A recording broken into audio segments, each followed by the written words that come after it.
This is part 6 of my spoilery review of Outlander Season 7, Episode 3. If you are looking to avoid spoilers from the show and the books, please do keep on scrolling. So this portion of the review will cover Jamie and Claire's decision to go back to Scotland and Jamie's dream of the future.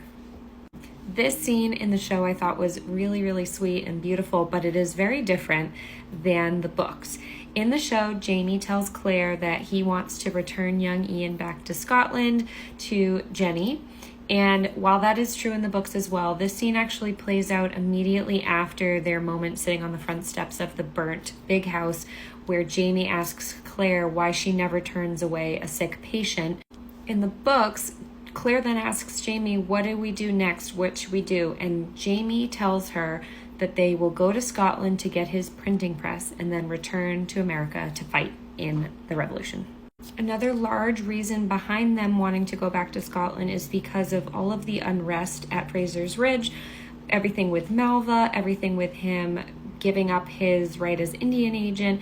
Jamie feels like they need to leave the Ridge for a while in order for them to live peacefully again. In the books, Claire actually suggests that they go to Newburn and meet up with Fergus and Marcelly.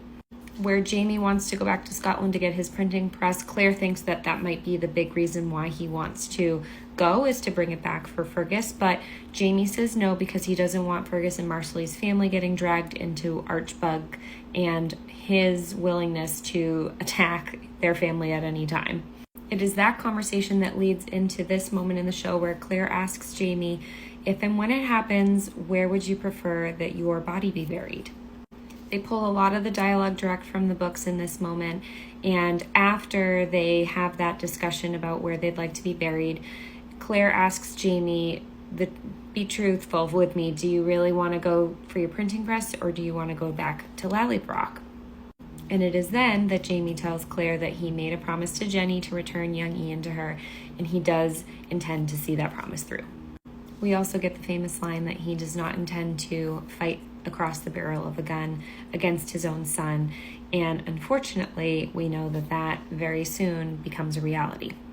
That night, Jamie prays. I loved this whole scene. I thought this was a wonderful addition to the show. And the next morning, Jamie tells Claire about a dream that he had regarding Jenny and Mandy and the Mackenzies, and he describes a telephone.